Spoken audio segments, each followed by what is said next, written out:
దేవుని ఘనమైన శ్రేష్టమైన పరిశుద్ధ నామమునకు మహిమ స్తుతి ప్రభావములు కలుగునుగాక. బాగున్నారా? పరిశుద్ధాత్మదేవుడు మరికు నూతన దినాన్ని మన జీవితంలో ఆయన అనుగ్రహించి ఉన్నారు. ఈ నూతన దినములో మిమ్మల్ని అందరినీ కూడా అనుదిన ధ్యానములకు ప్రేమతో ఆహ్వానిస్తూ ఉన్నాను. ఈరోజు మీరందరూ కూడా ప్రార్థనాపూర్వకముగా ప్రభు సిద్ధపరిచిన వాగ్దానము పొందుకోవడానికి ఎదురు చూస్తూ ఉన్నారని నమ్ముచూ ఉన్నాను. దేవుని బిడ్డలారా, ఈ యొక్క కార్యక్రమాన్ని సబ్స్క్రైబ్ చేశారా? చేయకపోతే సబ్స్క్రైబ్ చేయండి. ఇంకా అనేక మందికి షేర్ చేయాలని ప్రభు పేరట మిమ్మల్ని కోరుతూ ఉన్నాను. ఈ దినం ప్రభు సిద్ధపరిచిన శ్రేష్టమైన వాగ్దానమును ధ్యానం చేసుకుందాం. తలలో వంచండి, ప్రార్థన. పరిశుద్ధుడా, నీకు వేలాది వందనాలు, స్తోత్రాలు. ఉదయకాల సమయంలో మేమందరం నీ సన్నిధికి వచ్చి ఉన్నాము. ఈరోజు మాతో మీరు మాట్లాడి దర్శించి మీరు ఆస్వాదించి నీ కృపలో భద్రపరచమని యేసు నామమున అడిగి వేడుకొనుచు ఉన్నాము మా పరమ తండ్రి, ఆమేన్. ఈ దినం దేవుని వాగ్దానం చదువుకుందాం. కీర్తనల గ్రంథము 42వ సంకీర్తన 1వ చరణమును చదువుకుందాం. దుప్పి నీటి వాగుల కొరకు ఆశపడినట్లు దేవా, నీ కొరకు నా ప్రాణము ఆశపడుచున్నది. దేవుని స్తోత్రం. దేవుని బిడ్డలారా, చక్కని వాగ్దానం. కోరాహు కుమారులకున్నటువంటి ఒక ఆశను మనము చూస్తూ ఉన్నాం.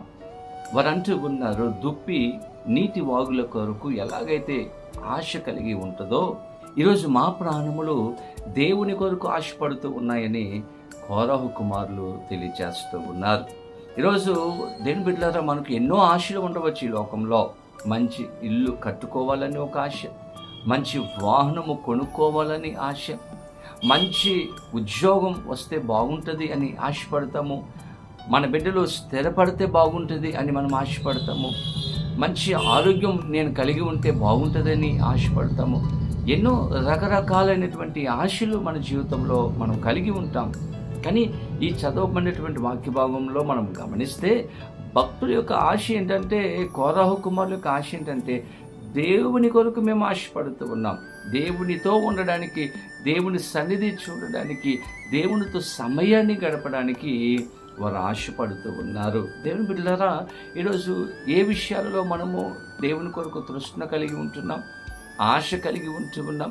ఈరోజు ప్రభు కొరకు మనం ఆశపడి ప్రభు దగ్గరికి మనం వచ్చినప్పుడు, ఎదురు చూపుతో మనం ప్రభు దగ్గరికి వచ్చినప్పుడు ఖచ్చితంగా ఆయన మనలను ఆశీర్వదించే గొప్ప దేవుడిగా ఆయన ఉంచాడు.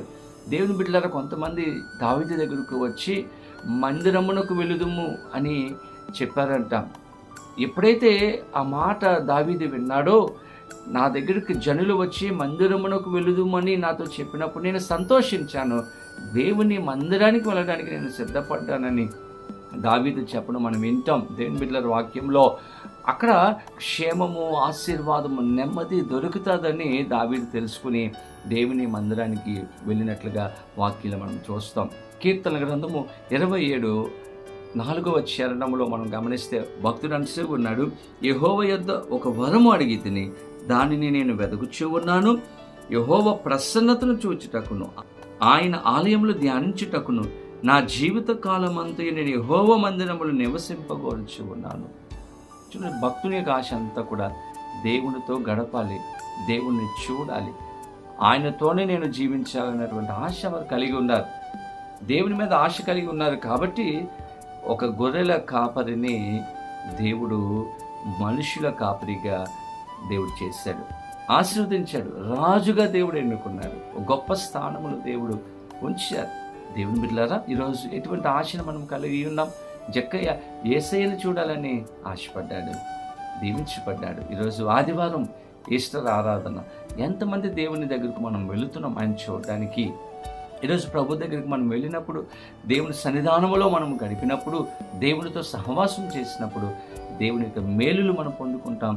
పరిశుద్ధాత్మ దేవుడు ఆస్వాదిస్తాడు. అటువంటి కృప ఈ వీడియో చూస్తున్న ప్రతి ఒక్కరికి దేవాది దేవుడు అనుగ్రహించి సహాయం చేయను గాక. ఆమేన్. ప్రార్థన. పరిశుద్ధుడా, నీకు వేలాది వందనాలు, స్తోత్రములు. చక్కని వాగ్దానము మాకు ఇచ్చారు ప్రభా. కోరాహు కుమారులకు ఉన్నటువంటి ఆశను మేము ఈరోజు కలిగి ఉండడానికి సహాయం చేయండి. మిమ్మల్ని దర్శించడానికి, మీతో సమయాన్ని గడపడానికి మాకు కృప చూపించి దీవించి ఆస్వాదించమని ఈ వీడియో చూస్తున్న ప్రతి బిడ్డ జీవితంలో అద్భుతమైన కార్యములు జరిగించమని యేసు నామమున అడిగి వేడుకొనుచు ఉన్నాము మా పరమ తండ్రి, ఆమేన్. తండ్రి, కుమార, పరిశుద్ధాత్మ త్రియేక దేవుని యొక్క దీవెన ఆశీర్వాదము సదాకాలము కలుగును గాక. ఆమేన్. దేవుడు మిమ్మలను దీవించును గాక. ఆమేన్.